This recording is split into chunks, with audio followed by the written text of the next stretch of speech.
Good morning. So, I didn't mean to wake up at 5:40 a.m., but here I am. So, we're gonna make some pretzels. Honestly, my inspiration for this was the holiday season itself.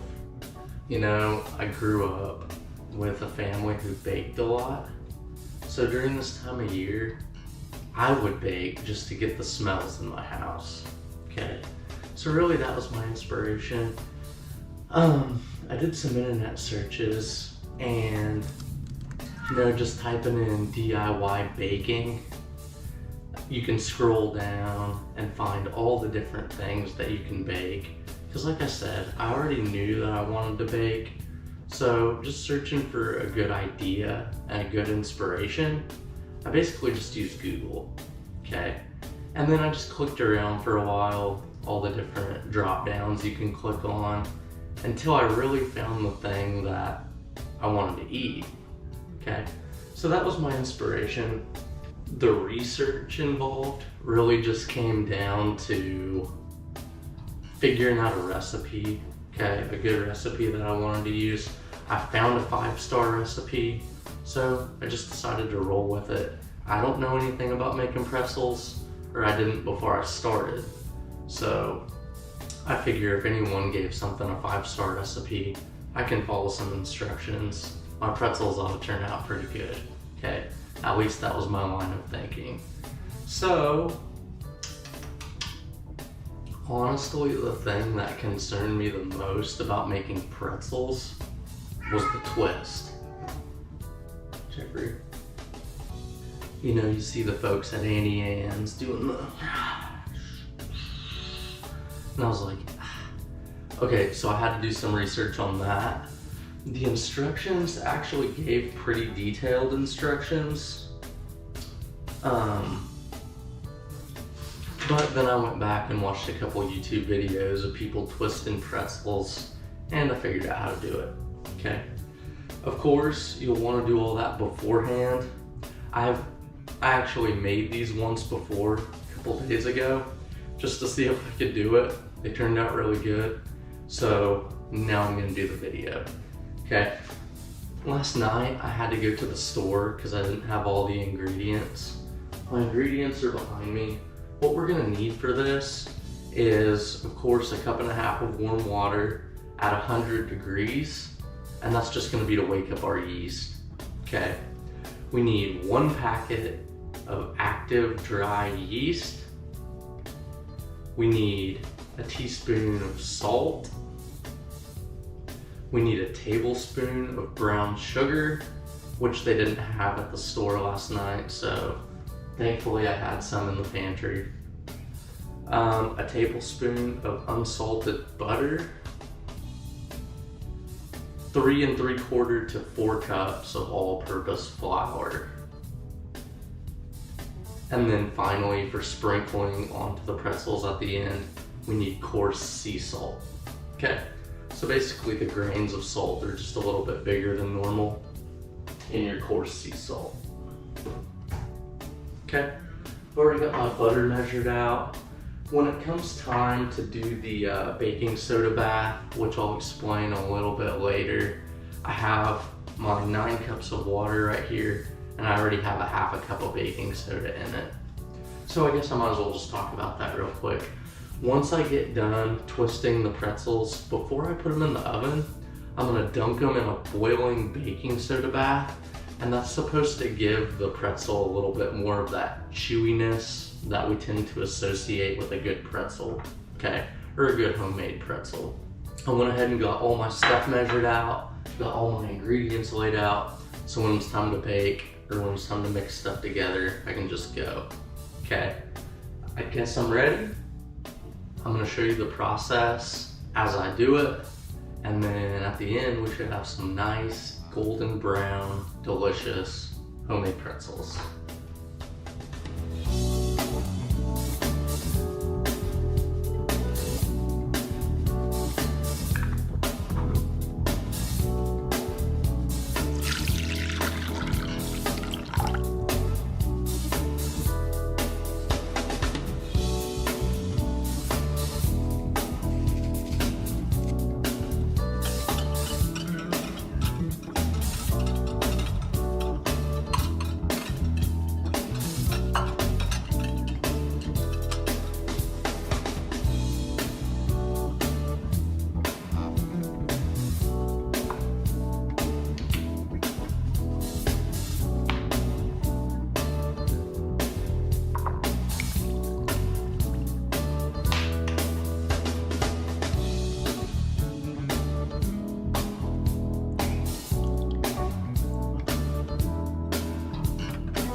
All right, now it's time to see if the project was a success or not.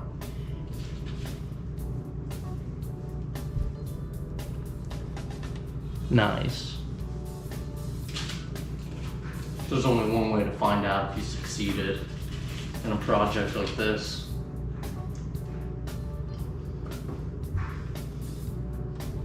Excellent. You can throw together a cheese dip or something like that. Take these to the New Year's Eve party. All right. Okay, so what I learned from this was that next time I'll definitely use a little bit more flour, because when I was rolling it out, I had some difficulty getting it to roll out without breaking in the middle. The first time I made this, I think I did a better job because it wasn't quite as sticky, the dough. It held together better and I could really roll it out and it wasn't too gentle. Okay, so next time I'll use a little bit more flour. And actually, I left a heck of a lot in the bowl there, so I could have incorporated that in a little bit better. What I want to learn now, I love to make some sourdough bread. I love sourdough bread. I know the process is a little bit more involved. Preparing the yeast starter, doing all that stuff. There's a little bit more work to it and a little bit more research involved. But, you know, a success like this gives you confidence and just makes you want to grow on it. So, I think I'll do some sourdough bread next time. So have a good one, guys. I can't wait to see what you come up with for your projects. Be seeing you. Happy New Year.